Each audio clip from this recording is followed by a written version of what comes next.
మనకి స్పిరిచువాలిటీకి కనుక సరిగ్గా అర్థం తెలిస్తే, ఈగో లేని జీవితం జీవించటమే కదా మనకి కావాల్సింది.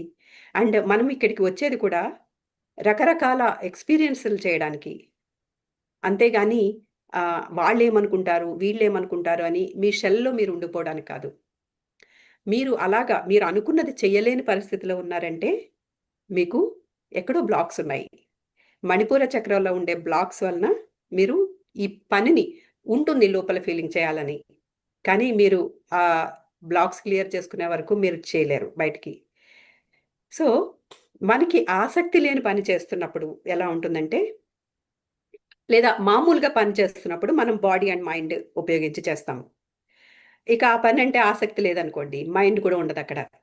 ఓన్లీ అలా చేసేస్తూ ఉంటాం. మన బాడీతో. మైండ్ ఎక్కడో వ్యాండర్ అవుతూ ఉంటుంది. కానీ మనకి ఇష్టమైన పనిలో లీనమైనప్పుడు బాడీ, మైండ్ అండ్ సోల్ యూనియన్‌లో ఉంటాయి.